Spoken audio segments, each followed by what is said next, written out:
ఆయన మీ యొద్దకు ఆయా ప్రాంతాల నుండి దైవ సేవకులను, దైవ సేవకులను, దేవుని పిల్లలను మీ యొద్దకు పంపించున్నాడు.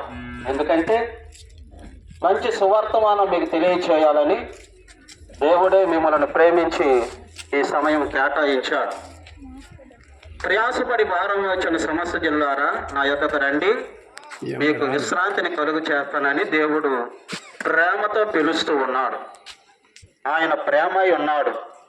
ఆయన ప్రేమ స్వరూపి. శాశ్వతమైన ప్రేమతో ఆయన మనల్ని ప్రేమిస్తూ ఉన్నాడు.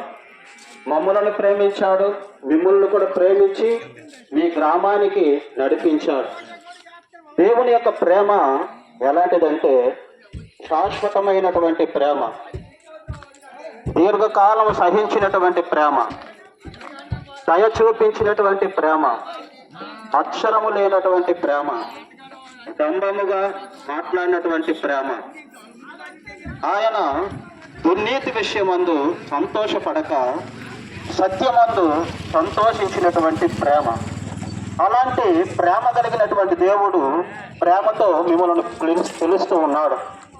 ఆయన పిలుపు ఎందుకంటే మన ఆత్మకు రక్షణ అనుగ్రహించాలని కేవలం దేవుని యొక్క ఉద్దేశం. దేవుడు మనకు శరీరము, ప్రాణము, ఆత్మ అనుగ్రహించాడు.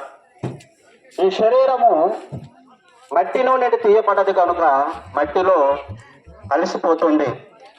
ప్రాణము దేవుని యొద్ద నుండి వచ్చినటువంటి దేవుని యొద్దకు పోతుంది.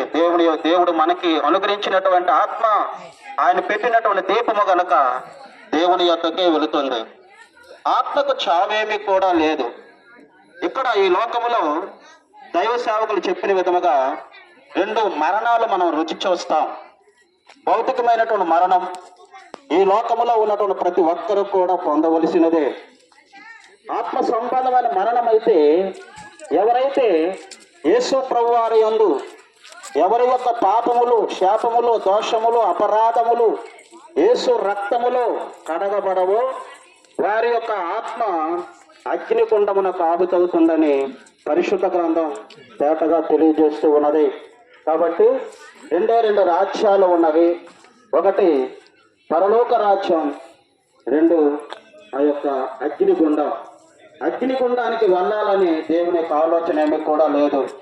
అందరూ పరలోక రాజ్యం చేరాలని ఆలోచన. కాబట్టి రక్షణ పొందినటువంటి మా యొక్క సాక్ష్యాలు, రక్షణ పొందినటువంటి మా యొక్క జీవితం, దేవుని యొక్క వాక్యాలు మీకు ఆ యొక్క సాక్ష్య రూపంగా తెలియచేయాలని ఈ యొక్క సాయంకాల సమయంలో